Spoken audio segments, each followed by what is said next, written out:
and gentlemen, Cage Warriors Academy Southeast welcomes you to the Charter Hall in Colchester, England, where we are streaming live to Norway from our fight card.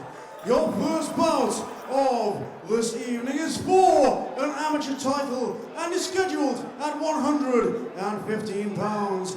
Please welcome your first fighter of this bout into the cage in the blue corner, Chloe Cole.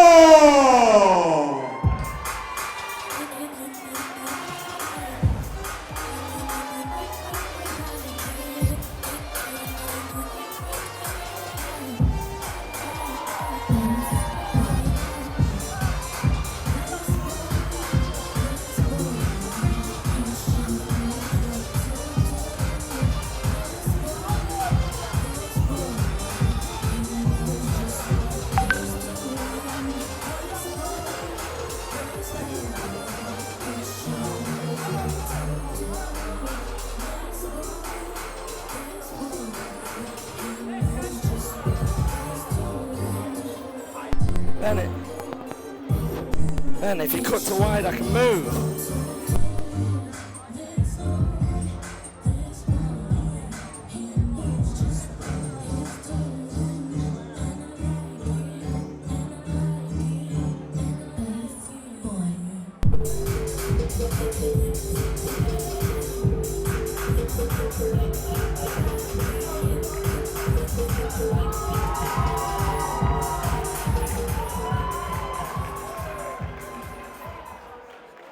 And now, ladies and gentlemen, her opponent coming to face her in the cage, making the walk to the red corner, Eivor Hoff.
Well, ladies and gentlemen, here we are. We have a strawweight women's amateur title fight.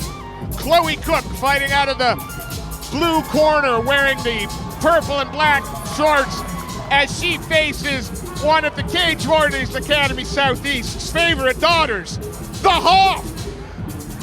Iver, Hoff is here, and she's competing for a title. I got to tell you, Nick, I'm excited because as much as we enjoy calling out the Hoff, she has always performed here at the Cage Warriors Academy Southeast. Yeah, I'm interested to get Brad's take on exactly what happens with this whole thing.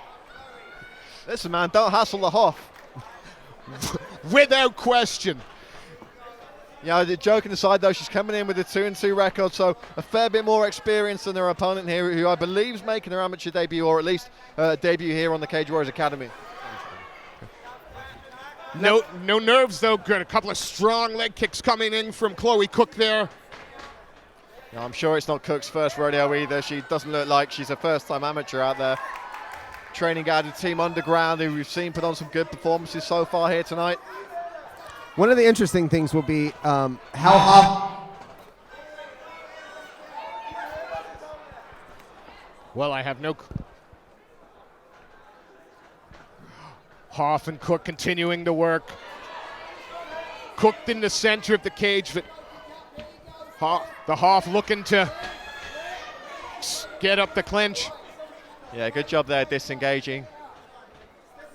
Looking very confident here, and probably bringing that little bit of extra cage experience to bear. Nice overhand right, turn the knuckles on that shot. Really well landed, 4 across the face. And it's obvious that that's not the first shot that Chloe Cooke has taken before. She took that shot well.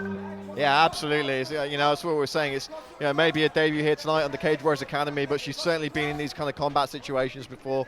She's throwing great combinations, so she's not just sitting there. It's always punch, punch, kick, kick, punch, punch. She's not just sitting there. Oh, that was a low shot. Was it a low shot or a liver? Oh, it's there. It's up to the body and it's over. Oh! Unbelievable. She stung her the first time with it, Brad.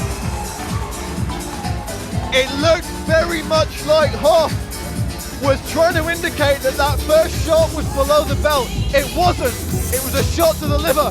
The second shot hit her in the body on the other side, and she went down. Let's take a look at the replay now, Steve.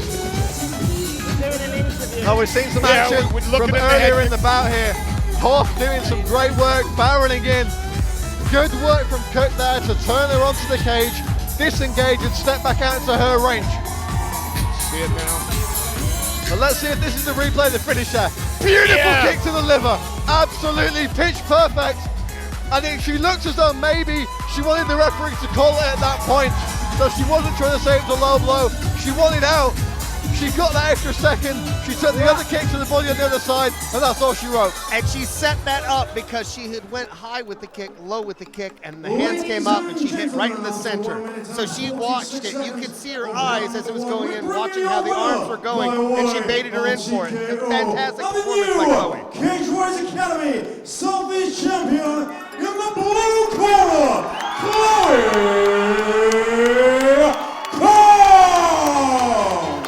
As you said, Brad, she might have been making her MMA debut in the cage, but that young lady has been throwing some strikes long before today. And what a way to start off your MMA career, taking home the big gold belt from Cage Warriors Academy.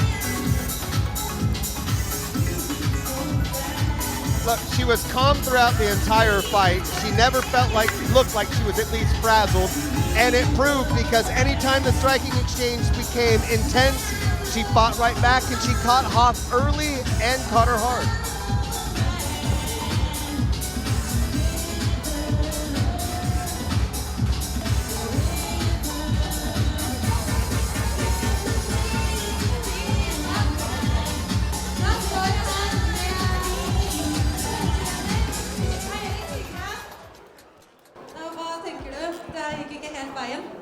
Nei, jeg tenker hun møtte en veldig dyktig Muay Thai-fighter som veldig erfaren og klarte å utnytte det veldig bra. Det all respekt til henne. Ja. Hva planen videre nå? Første runden, hva tenker du? Bare gå hjem og trene på det. Vi har jo selvfølgelig meningen at hun skulle prøve å plukke henne ned og jobbe på bakken, men det gikk ikke denne gangen. Det business as usual. Forberedelsene til denne kampen ble jo veldig kort, og hun fikk en ny motstander tidligere denne uka. Hvordan gikk det? Det blir jo en sånn berg-og-dal-bane av følelser. Man klarte å hente seg inn etter en dag da, og resette og forberede seg til denne kampen, men det blir en liten tipp, det gjør det. Hovedtrener Eirik Digre, alle sammen. Tusen takk skal du ha.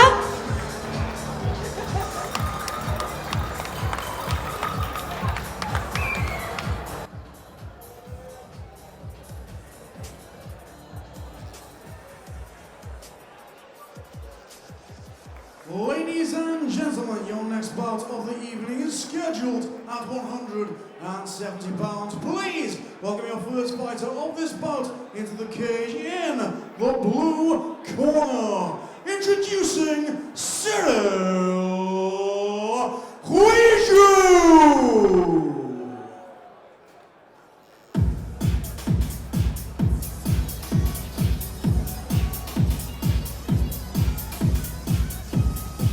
I'm going to walk up, and then when there's coming in the ring, I'll walk back to you, yeah? Alright, fine, mate. Sorry, have I put my mic on?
corner, introducing Magnus Iverson.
Go fighting out of the blue corner, Cyril Quijoux with the black tie shorts. He's taking on Magnus Iverson, the black shorts with the gold trim.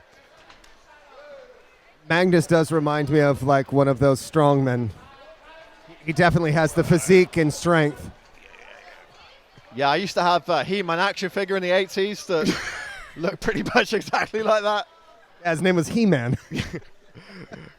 Well, he's straight into side control here after a bullish start, and he steps over.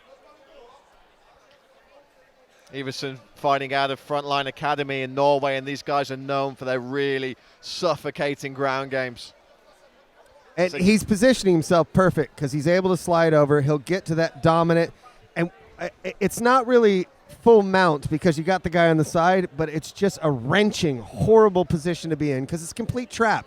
You'd rather go to your back because it's literally less uncomfortable. See, he's looking to try and... You've got the arm triangle set up here as well. You can switch to an arm bar if he gets really high. He's grabbing the cage there. I think the referee didn't quite see that one. Only cheating if you get caught. Hey, if you're not, you ain't cheating if you ain't trying. But he's trying to get the two hooks in now. Iverson looking really strong on the back here. He's got a very good position on this back mount. He's not too high. He's got the hook in, and he's hooked the toe around the ankle as well. So very, very strong position. It's unlikely he's going to get bucked off here. Now he can concentrate on fighting to get those big arms around the neck of Cyril Quijoux. And early in the fight as well. So there's the tap. Yeah. It's always bad when the referee looks at you and says, "Do you want to tap?" Yeah, just great physical strength on display by Iverson there. Bullied his man and finish him off. And I mean, it's not to say anything against Cyril there, but sometimes early in guys' amateur careers, the levels are just a little bit different, and we don't know yet because they've never fought before, they haven't fought much before, but I think it's fair to say here that there was a little bit of a disparity in skill level, and we saw Magnus Iverson just put his stamp on this one and just show that, you know, he's the big dog in this fight. I just feel like it was a late April Fool's. They're both wearing tie shorts and we didn't get a stand-up fight. Ladies and gentlemen, we bring you your winner after 1 minute and 46 seconds of the very first round, declaring your winner by way of rear naked choke in the red corner, Magnus Iverson. Well, Magnus Iverson, first round victory, made that look easy. Gratulerer så mye med en helt fantastisk seier. Og altså pro-debuten din, nei, amatørdebuten din i MMA er jo helt fantastisk. Hva føler du nå? Jeg føler det helt fantastisk. Absolutt. Så var litt lettere enn jeg trodde. Men jeg gleder meg til nesten ny motstander, så jeg klar når som helst, hvor som helst. Bring it on! Så bra. Hva planen din videre nå? Du vil jo egentlig holde stående, men du avslutter på bakken. Hva ser du for deg videre nå? Kommer du til å se deg oftere i buret? Selvfølgelig, jeg jo her for å bli. Jeg har ikke tenkt å gå noe sted. Så jeg bare watch out, Norway. Dere har en ny superstjerne som up and coming. Bare vent og se dere. Ja, så har du noen du har lyst til å calle nå? Ja, rett og slett, jeg vil bare dedikere fighten til sønnen min, Milian, og så til min teammate. Jeg har beste til laget rundt meg. Jeg har coachen min, Chris Nilsen, beste som finnes, The Balkan Beast, bak der. Så jeg vil egentlig takke laget mitt. Det et fantastisk lag, Frontline Muay Thai. Det det beste, altså. Jeg har ikke noe mer å si. Og så, woohoo! Magnus, Iverson, alle sammen. Gratulerer.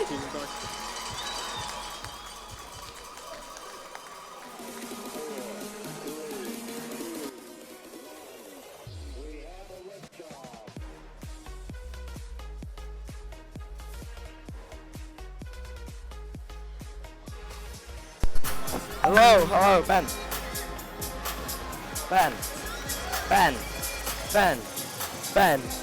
Lewis, when Ben comes back, can you ask Ash to come help him? Need Ash to come out, River. Ladies and gentlemen, this next bout is for an amateur title and is scheduled to take place at 155 pounds. Please welcome your first fighter of this bout into the cage, making the walk to the blue corner, Phuong Tran.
And now, ladies and gentlemen, please welcome his opponent making the walk to the cage in the red corner, Emanuele Palumbo.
Well, ladies and gentlemen, the cage door is set to close on this Cage Warriors Academy Southeast lightweight amateur title. Phuong Tran fighting out of Fighters Lab Oslo in the blue corner, taking on Emanuele Palumbo fighting out of MMA FFT, the red corner with the blue Under Armour shorts. Our referee is ready to start the action. And this title fight is underway, gentlemen. Yeah, 3 3-minute rounds here for the big gold belt from the Cage Warriors Academy. Palumbo leading with that right hand in the southpaw stance. Phuong Tran, though, firing back with big shots of his own already. Neither of these guys looking too tentative about things early on. No, we're certainly not having a feeling out process here, are we, Nick? Now, we've seen Tran in his last fight with a nasty head kick knockout, so we know that he has power. Again, the pace starts off fast and furious in this lightweight bout. And then Palumbo as well, he tends to use that karate stance to dodge in and out. And he's used it effectively, i.e. the head work right there. A lovely little lean back there. And Palumbo looking for a high kick of his own there. Yeah, we see that a lot with these traditional martial arts guys. They'll use the footwork and the movement as a defensive strategy, just like a traditional boxer or Thai boxer would use the guard. And again, the stand-up exchange is not just going for the head, trying to work the body there as well. They're really mixing it up. And you see Tran keeping that elbow on the right-hand side really tight into his body after taking that body shot. So he's definitely felt the power there. Oh, both trading shots there. Nice body kick there from Emanuele Palumbo. But Palumbo comes right back with one. And the problem is now Palumbo's dropping his hands when that kick comes in. And that could be a bait in for that high kick. Oh, nice knee up the middle. Oh, he looked like he hurt Palumbo there. It did. Palumbo trying to back off. Tran staying sticky. Oh, another knee to the body. And looking for a throw, but... I mean, the problem with these sacrifice throws is they're just that, a sacrifice. You sacrifice the position, and that's exactly what we saw there from Palumbo. He's been able to recover, and again, he's looking for that arm throw. Tran just not having it, and now trying to bull his man up against the cage. Palumbo turning it again, though. I know Josh Palmer, if he's watching, is going to be cussing me out for not knowing the Japanese for that arm throw, but... Yeah, well, I won't say what we've called it my entire life. Probably an Oshi something, I don't know. What did you call it your entire? It's an arm drag, isn't it? I'm not saying what it's called because it's no longer politically correct. But when I was a kid, we called it something specific because it's a specific throw from a specific region in wrestling. Thank you. Yep. I know exactly what you called it. Again, pace. Oh, beautiful, nice stutter step there, followed by the right high kick from Palumbo. Oh, and a nice straight left hand.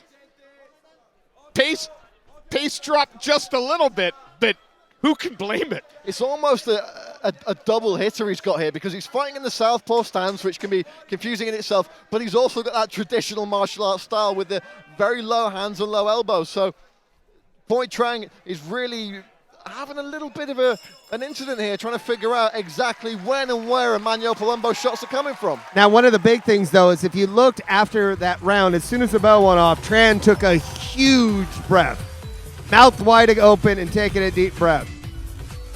So as we look through,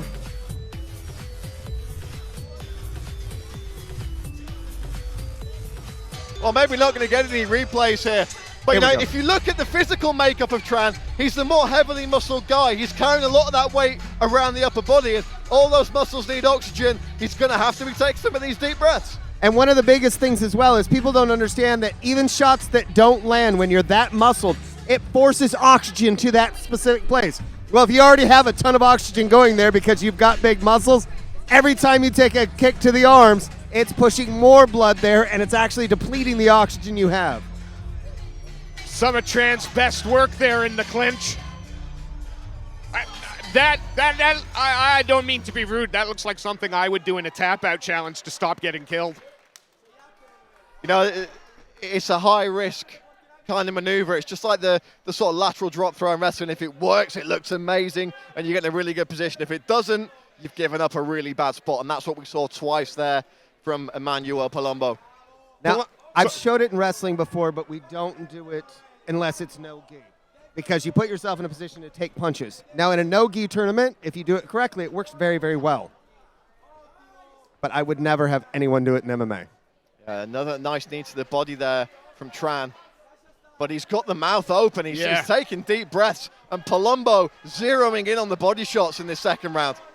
But see, the biggest problem with that deep breath is you're susceptible to get knocked out. A lot of people don't understand this. When your mouth's open and it gets hit, that actually can cause that button that knocks you unconscious to go a lot easier than if you've got the clenched teeth.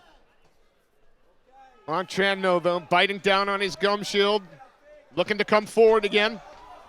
Well, he needs to bite down on that gum shield because the jaw's still slack there, and he's having a great time. But look at how easily Palumbo stung him with that shot. Yeah, Tran trying for that head kick up the right side, didn't get it. Palumbo definitely the quicker of the two fighters, using that to his advantage at the moment. Again to the body. Palumbo's hit that now 6 times in the first 2 rounds. And if you notice, Tran's hands now is literally just blocking it. Now, we saw a liver kick in the first fight of the Norway section of this card. This could be another one of those type finishes if Palumbo continues to go after it. Yeah, Tran really needs to keep that right elbow tucked onto the top of his hip.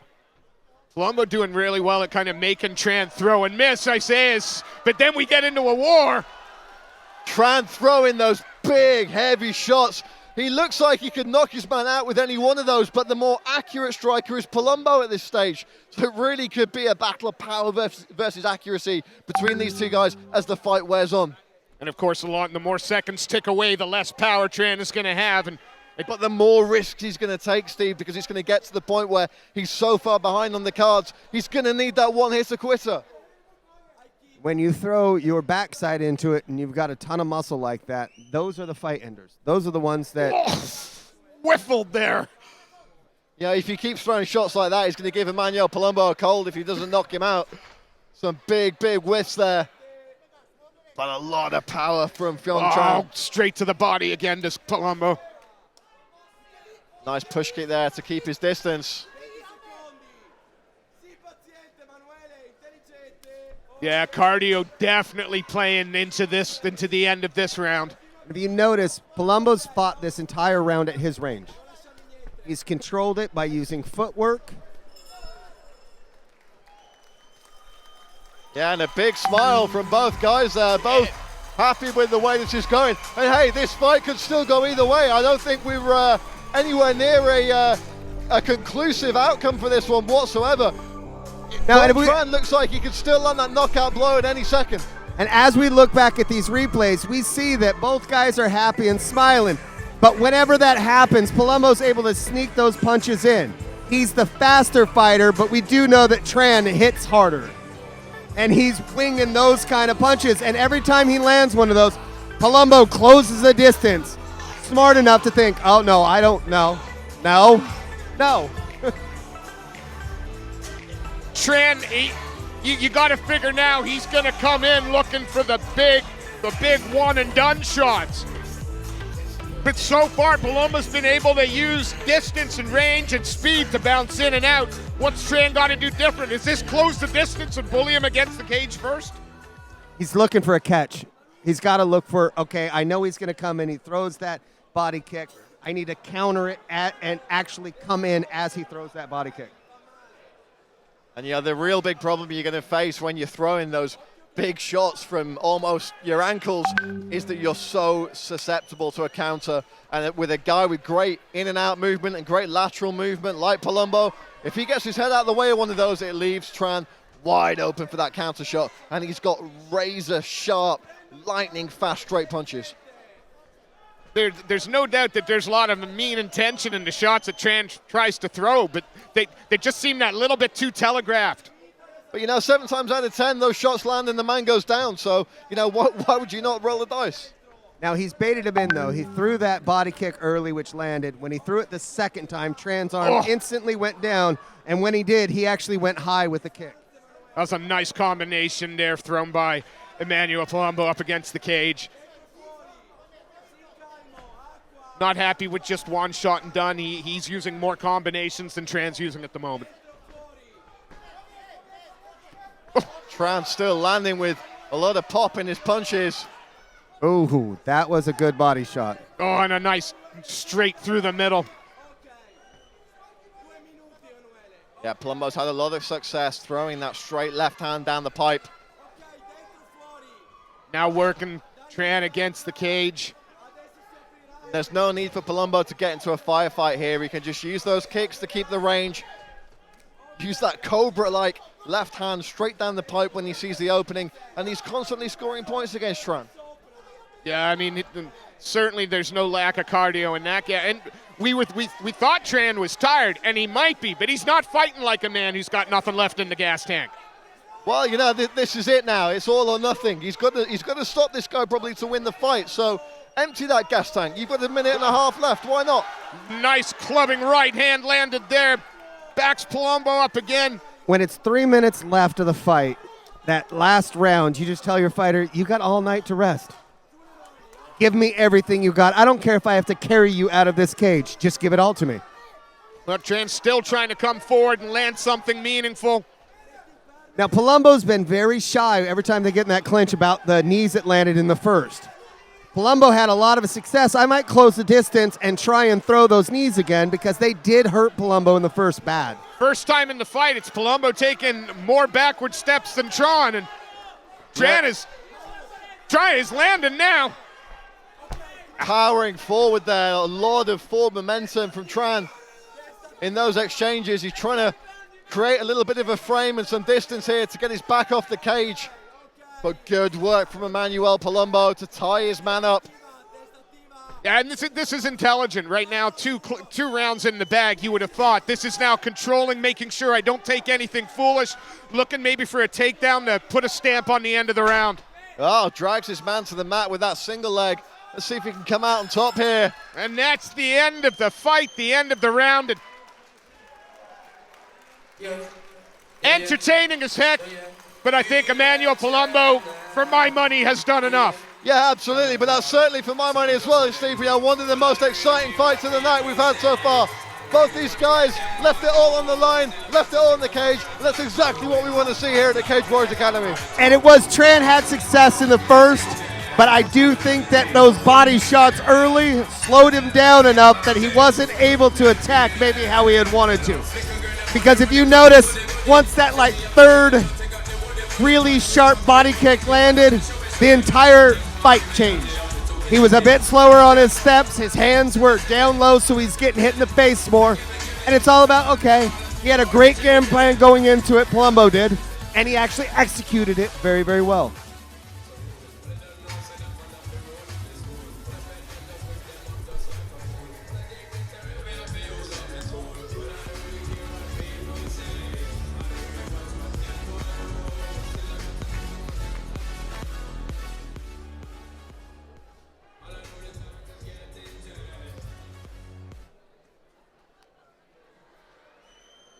Ladies and gentlemen, after 3 rounds of mixed martial arts action, we go to your judges' scorecards, where your judges have scored this contest in favor of your winner by way of unanimous decision, and the new Cage Warriors Academy Southeast Champion in the red corner, Emanuele Palumbo.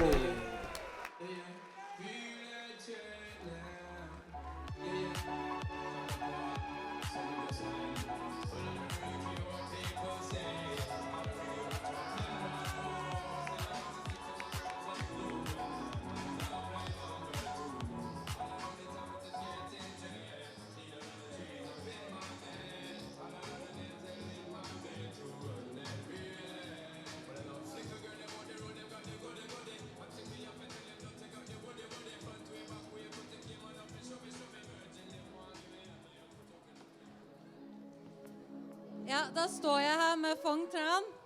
Dessverre så gikk det ikke denne veien denne gangen. Dessverre. Det er sånt som skjer. Jeg kommer tilbake, jeg kommer sterkere, og da skal jeg ta over. Det var jo veldig frem og tilbake der, alle 3 rundene. Hva tenker du om kampen?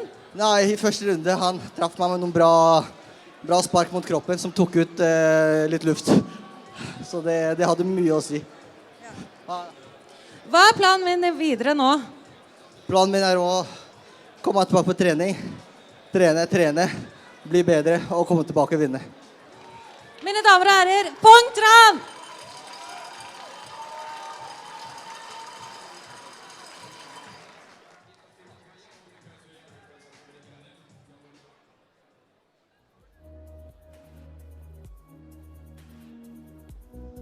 Ladies and gentlemen, this next bout is for a Cage Warriors Academy Southeast amateur title and is scheduled to be contested at 135 pounds. Please welcome your first fighter of this match into the cage in the blue corner, Jan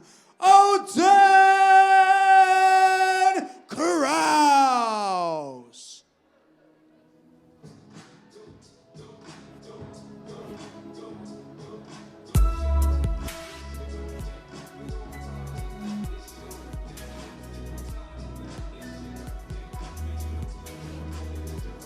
Try not to leave them hanging like that, it makes them really pissed off.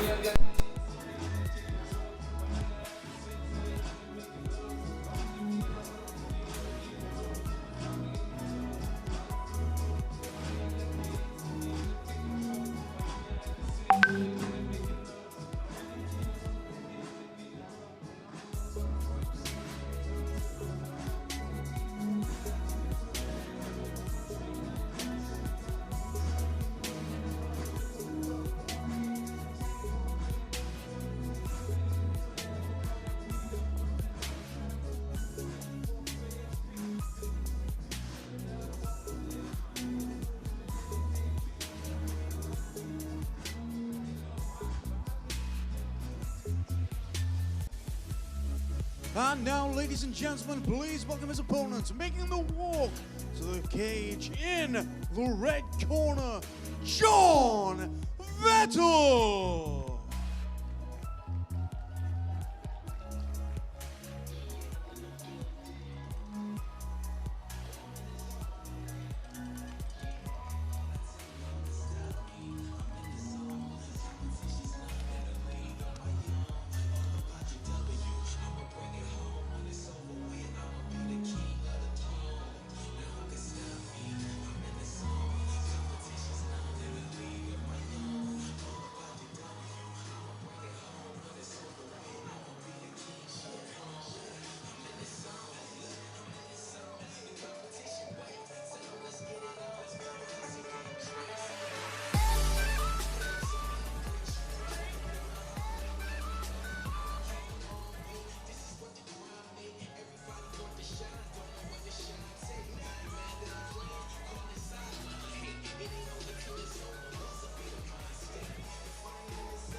Well, ladies and gentlemen, cage door closes again on yet another amateur junior title fight contested at the 135-pound weight limit.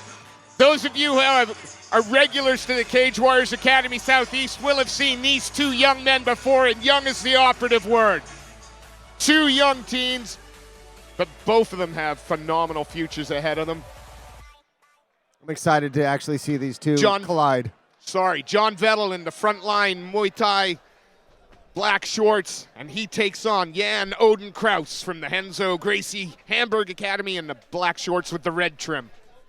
Yes, it could be a real grappler versus striker contest that we see here. We got one man in tie shorts and one man fighting out of a Henzo Gracie affiliate. So let's see how this one goes. But just as we thought, the man with the tie shorts on letting rip with those bombs early on, and Krause looking to tie his man up here, pressures his man against the cage with the body lock, and surely going to be looking for the takedown here.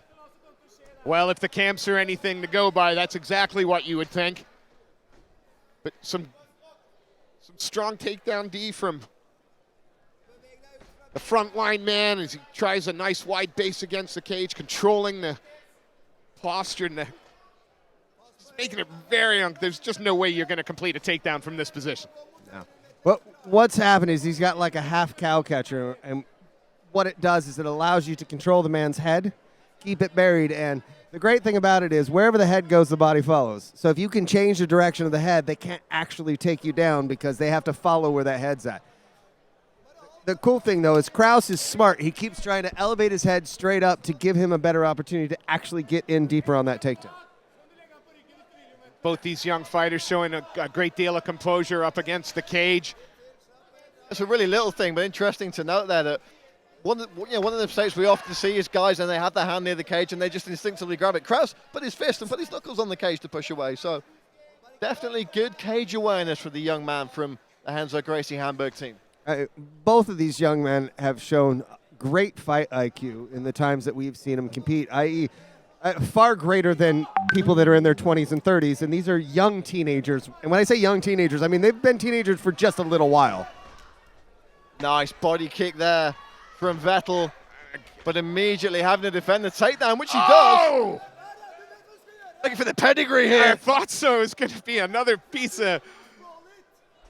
No, Vetle nearly getting his WrestleMania moment here in Colchester. Some people just went kayfabe on me. Great control again from the front tie man. Jon Vetle, though, pushes off to try and get a bit of range so he can continue to do this, and he throws fast and heavy there, but the Gracie man, Odin Krause. Krause doing everything right. That was a beautiful entry, but how fast was Jon Vetle in getting those arms down to stop that entry?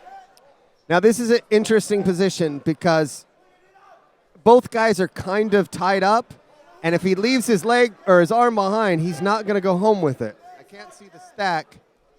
Only a few seconds left, and landing some heavy shots to the head. Oh, good job from Vetle there. He was able to clear the elbow through, and that's ultimately what saved him at the end of that first round. Wow. Now, one thing that we're going to see as well that'll be a little bit interesting is these young kids. I remember from my days as being a young kid wrestling, you don't get tired. It's not like adults. Even though you just got locked in a cage, the person against there has the legal right to beat you up. I've noticed since we've done these juniors, these kids never get tired. Now, it's also the weight class. They tend to be a little bit better in shape. But also, I think the age means that instead of the deep breaths that we were seeing in the last fight, we're not going to see as much of that if the fight lasts that long. What advice are you giving to the Renzo Gracie man over there, to Odin Krause? I'm telling Odin that he's leaving his arms a little bit wide every time he takes a shot, and that's why he's getting caught in that cow catcher. So when he's coming in, he's like swooping in instead of keeping his elbows tucked. If I'm over in Vettel's corner, I'm just saying, hey, keep it at range. Keep locking those takedowns, but let's do this. Let's light him up, back away, light him up, back away, because what's happening is he's closing the distance and wrapping you up. Touch of gloves there, and second round underway. Vetle throwing. Again, Krause trying to bully his way in, and you can hear Vettel's corner screaming up, out, and that's where he goes. I think we're starting to see game plan become evident here now, gentlemen. Yeah, that was great work from Vetle to get himself out of the entanglement, take the center of the cage again. It's exactly where he wants to be. And Otis' biggest problem with that one is he went into it in a fury, but it wasn't controlled chaos. I always tell these young guys, hey, it doesn't matter if it's chaotic, but have it be controlled. And a good move from Vetle there. Oh, not engaging it. Oh, he bullied his man down there into side control. It was an easy setup for a crossface, though, because Odin had put his neck up as he shot in, and it was probably more of a, wow, he just rocked me the last time I did this, so I've got to figure out a way to move my head. I'd like to see Vetle hold this position, try and get out into the side control, and there's no guessing what I want to see from side control. Knees to the body. Well, you know, you're going to believe that Vettle's going to have some big knees from that position. You know, he's obviously got that Thai background, and I'm sure that's something he will have worked on, especially considering we don't have the elbows to the on the ground at amateur. So you've got to believe he's going to be drilling those knees. But he creates a bit of space here. He's throwing some big shots down. Everything's landing on the chin here. Referee Harry Selby taking a close look at this one. No, this one doesn't. Oh, I was going to say it didn't have long left in it. But he's got to clinch that body and pull his man down on top of him. He has done there. That's going to buy him a few seconds, but surely the referee will not let him take a prolonged beating like that again. But he was smart, because if you see, he rushed his way to get back to cage because he wanted to try to think about, okay, I got to wall walk, I got to get out, I've got to do something. Oh, you could try pushing off. He's got he's got the TK sweep from here. The cage is going to block that. Probably just needs to push himself away. Needs to get those hips raised off the ground and buck his man off him here. But if you notice, both of these guys have a very high IQ fight IQ. Now, it looks to me like Vettel's nose is bleeding, or his head. I can't see where it's coming from. This is a flurry that I think might start the beginning of the end. Referee looking really closely now. There's absolutely no wasted movement from Jon Vetle here. His punches are so accurate on the ground. Krause, though, tough as nails, trying to hold his man down. And he's not looking for a way out. He's more looking how to get out. So yes. that's showing a lot of fortitude from such a young fighter. Referee looking closely again now. I don't know. I mean, 10 seconds left, and I got to get again. I'm going to be honest there. You got to let it go this 10 seconds. I think Harry Selby's given him more than enough opportunity to get out of that position. I got to say, I thought, wow, there, the referee did. Now, we said earlier, in amateur fights, you want to make sure you take care of kids and they can live to fight another day. But obviously, he's reffed a few of both of these guys' fights, and I think he has an understanding of what they can take. And if it was, say, a 1-1 guy or an 0-0 guy, maybe you stop that fight because you're not sure what he can actually handle. And this is a junior title fight as well. There is a title on the line. It is a Cage Warriors Academy title. Harry Selby's got a much better view of the action than we do. He can see the little things, he can see the little reactions, and that's why you got to trust the referee's judgment in these situations. The hardest job in MMA is the referee. It's the most thankless job. It's the most critiqued job. Doesn't matter how bad judges are. Always ends with the referee. We have seen fights stopped for less. I think is the point that I was where. We've seen fights stopped for less, but can't take anything. Doctor said everything's fine. Everything's fine. We're good to go. Well, what I do think now is that Ian Odin Krause is going to have to be very careful if he gets in that bottom position. I don't think the referee's going to let him take another beating like that. No, I think you're absolutely right. But if I am Vettel, I go after him. Yeah. I'm absolutely aggressive.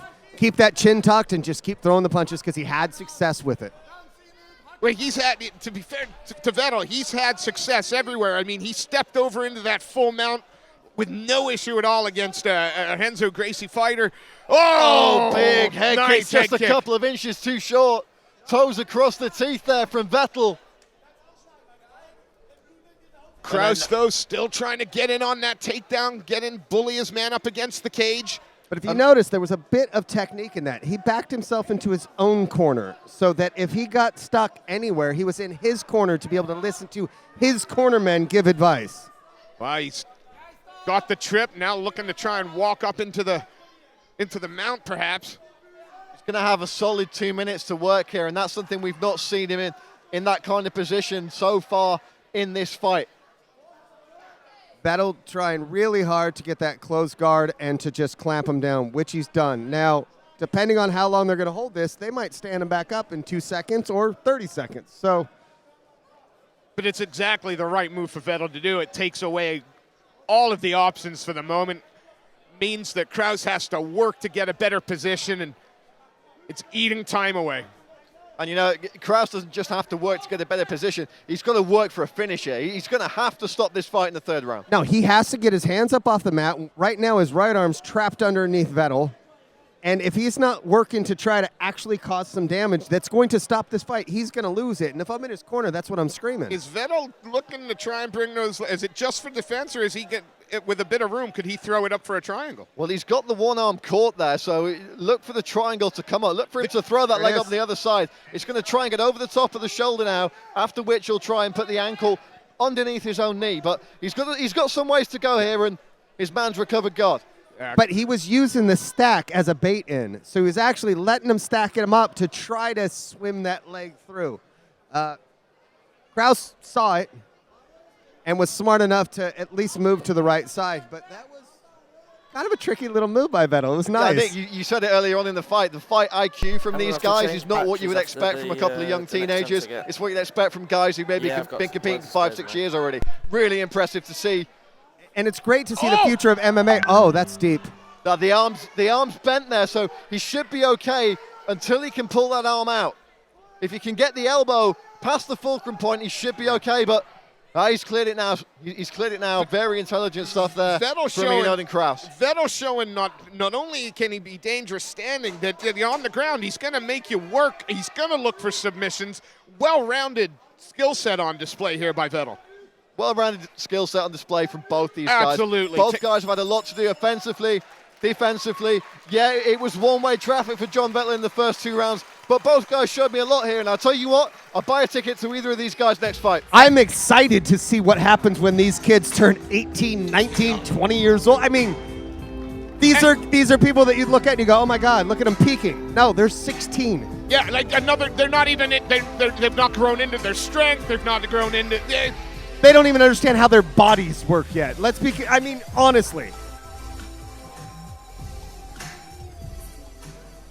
No, the two young fighters here. Only one's going to walk away with the title, but neither should hang their head.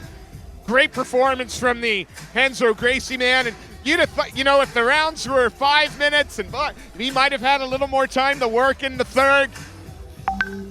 Just a phenomenal fight from 2 young men who I am sure we're going to hear a lot of in the future. Yeah, but I have to say, Krause does have one hell of a chin. Because in the first and second, he got lit up and kept walking forward. That middle name of Odin is kind of well earned. Fighters to the middle. Ladies and gentlemen, after 3 rounds of mixed martial arts action, we go to your judges' scorecards, where the judges have declared your winner by way of unanimous decision, and the new Cage Warriors Academy Southeast champion in the red corner, Jon Vetle.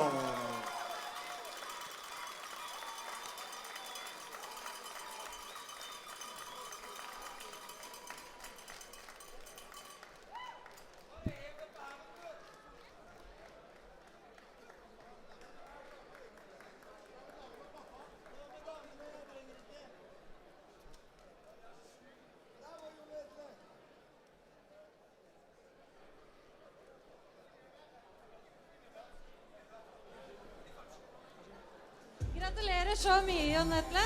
Da står jeg med Jon Vetle Furheim. Hva dine tanker rundt kampen? Det gikk veldig bra. Jeg fikk ikke gjort alt som jeg hadde planlagt å gjøre.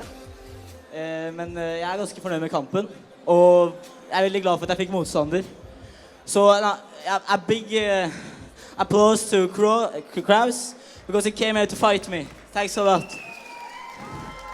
Du har jo nylig vært hos Team Alpha Male og trent. Jeg har selv vært der og vet hvor strenge de med å slippe fightere inn og trene med pro-teamet. Det må ha gitt en ekstra selvtillitsboost før kampen. Ja, det har vært veldig mye inspirasjon. Og det var veldig mye på en gang. Fra å møte alle de store stjernene til å trene med dem. Så det var dødskult. Har du noe spesielt i tankene fremover nå? Jeg har selvfølgelig lyst til å gå flere kamper. Jeg har veldig lyst til å gå mot Essex Clark. Han fighter fra MMA Underground. Han gikk kamp mot en annen som fra Norge, og har vant kampen sin. Så jeg har lyst til å gå mot han her neste gang. Da håper vi på at vi får til det. Gratulerer så mye. Mine damer og herrer, Jon Vetle Furheim.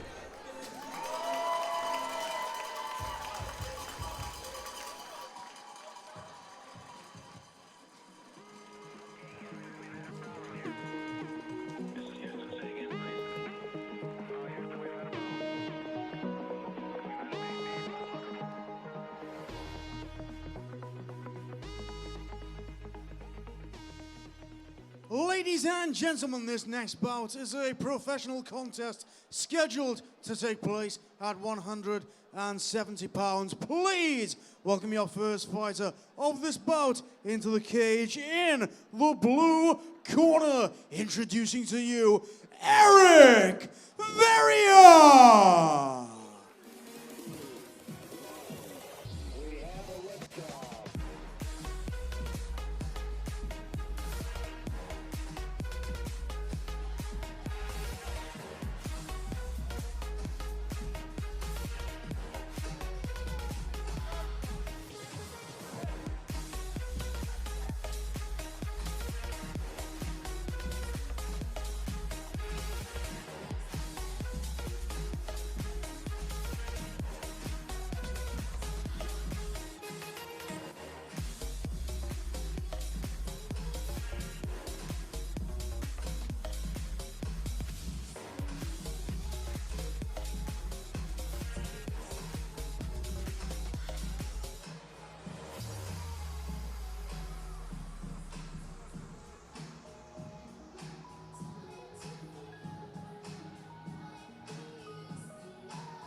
Ladies and gentlemen, please welcome his opponent, making the walk to the red corner, Jorgen Indsetviken.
Well, ladies and gentlemen, we have a welterweight pro contest here. Eric Veyrier representing KM Red, fighting out of the blue corner in the black trunks trimmed with red and white. And he takes on Jorgen Indsetviken from Honfoss MMA. Pro rules, a disparity perhaps in experience. 10-4 is Indsetviken, 3-1 Veyrier. And we've seen both of these guys in the Cage Warriors Southeast Academy fight before. And as you'll notice probably now, all of a sudden, we went through a ton of amateur fights. You're going to see most likely guys, well, as I say this, they didn't look to find range. They didn't look to do anything else. They just decided they were going to come to brawl. They're working really well on the inside with strikes, but been clinched now by Indsetviken. A little bit of dirty boxing. He threw that elbow in on the inside. Nice trip. Yeah, these guys are competing for prize money, so I expect them to leave it all in the cage. You know, the wins and losses really matter at this stage, especially for both these guys who are early on in their pro MMA careers. You know, you look at the big organizations like the UFC, like Bellator, coming to this part of the world now. It's a real opportunity for these guys to put themselves on the map. And Indsetviken's smart here because he's got him stacked, he's got that head pinned, and he's doing what we always tell, body, body, head. Posture up, body, body, head. Don't leave an arm behind. I mean, it's textbook, but it's textbooks for a reason because it works. Little short elbows again to the body as well. Veyrier hanging on, but his head's stuffed right up into the cage. The only advantage he has, Mark Coleman, it works in the days of Matt Hughes. It still works today. The advantage that Veyrier has, though, is he's in his corner. So his corner can tell him, okay, hey, let's try this, let's do this, let's move here. And you would think that we might be somewhere overseas with the amount of noise for the, great scramble into side control, but Veyrier making him work for everything. Yeah, the Colchester tourism industry certainly receives a great boost anytime the Cage Warriors Academy is in town, because these Scandinavian fans come over en masse to support their fighters, and it's great to have them here. It is always a good atmosphere here at the Cage Warriors Academy Southeast. Tonight, no exception. Indsetviken Work. Knees to the body, baby. See, it's a bet. We're only 15 fights in, and I'm a happy boy. Now, you notice the Veyrier is doing a smart thing. Is he was sitting there, and what he was doing. Oh, never mind. Stepped over. Looking for the Kimura here. He could spin to an armbar as well. Oh, this is very tight. And you can see his man looking for the tap. He's trying to roll. Oh, this is very close. And we talked about the differences between the amateurs and the pros in terms of the referee letting this one go. Rich Mitchell taking a very close look at this one. He's an experienced grappler himself. He knows how much his man's got to give, and he's He lost it. What great work for Veyrier just to stay calm, confident, and yeah, but you don't know how much damage actually took place on that arm. So a lot of this goes back to. He's got the strength in that arm now. Exactly. And he goes right back to it. I mean, interesting stuff there from Indsetviken. Rolled to his side. He's got a bite on that arm now, but he's not going to be able to Kimura him from that spot unless his man steps all the way over, which he's not going to. He stepped into that north-south position, and now all of a sudden Eric Veyrier in control. Absolutely, got top position, and trying to get onto the back. No hooks in at the moment. And he's riding high, and so he's stacked him up, which will help slide him off his neck, so he's not in too much trouble unless one of the legs would have gotten hooked. Great transitions and reversals on display in our first professional contest of the evening here at the Cage Warriors Academy number 23. And in 50 seconds left in this round, this fight has yet to disappoint. Both guys working hard. Indsetviken back inside control, though. Brad, you said it as soon as this fight started. These guys are getting paid for this, so you're going to see them go all out. And both of these guys have done just that. I mean, we saw Veyrier's arm pretty much get torn off, and he did not tap. Looking to try and set up the head and arm here.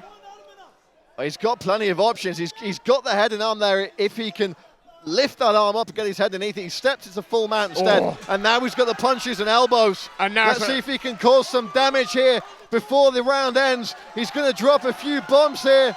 Big shots coming down, a big elbow. Oh, and that last one.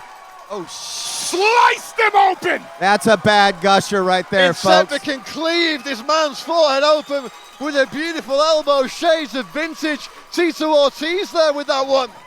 Now, what I want to see is a replay of that, because if you notice, it was not only just a slicing blow, but it was a clubbing blow. So it came straight down and then across. So it was more of a compression tear instead of an actual slicing tear. It's over. Referee and the doctors have said the cut is too much. Well, not only was it a deep cut, not only was it a wide cut, it's a cut in a very, very bad position. And if this fight will be allowed to continue, all that's going to happen there is the blood's going to come down. It's going to affect the vision of Eric Veyrier and prevent him from defending himself. Oh yeah, that's a nasty, nasty cut. Indsetviken, this kid we've seen before, and I know we're going to see again. What a tough young man. If you notice, though, he's definitely holding that arm a little bit low as well. So if you're looking at his right arm where he was caught in that Kimura, he's not really overextending it. He's not reaching with it. He's going very, very gentle with that arm. So I think that the facial damage might have saved a bit of damage on that arm later on. Well, certainly, and Indsetviken kept looking for it whenever he got the opportunity. He went back to that Kimura grip. Wow. Wow, that's a nice gash. For those of you that are watching at home, yes, that huge slit that runs from his forehead down his nose, that's a cut. We bring you your winner after 5 minutes of the very first round by way of TKO. In the red corner, Jorgen Indsetviken. Jorgen Indsetviken with the win. Give a quick shout out quickly to Fisk Fire Group, to Riva Pizzas, and Peak. Don't forget Whip Street Motors, who's been sponsoring Cage Warriors Academy Southeast since its BC MMA days. Da står jeg her med Jorgen Indsetviken. Det her må jo føles utrolig godt. Ja, det kunne jo ikke gå bedre enn det der. Det jo drømmedebuten i pro, så veldig fornøyd. Ja, du debuterer jo i som pro-fighter nå. Har nervene vært noe verre nå enn det har vært ellers, eller? Det har faktisk vært overraskende lite til stedet. Is there a break coming up? Det har vært så rolig for en gang. Det har vært veldig... Ja, det føltes veldig bra. Just because I need another piss. I've got the bladder of a 4-year-old. Kommer du til å se deg oftere i buret nå, eller hva planen? Ja, vi får se. Jeg tar alltid en kamp av gangen, så... Nei, vi får se. Dere får følge med, så kanskje det kommer noe. Gratulerer så mye med seier. Nyt kvelden. Mine damer og herrer, Jorgen Indsetviken.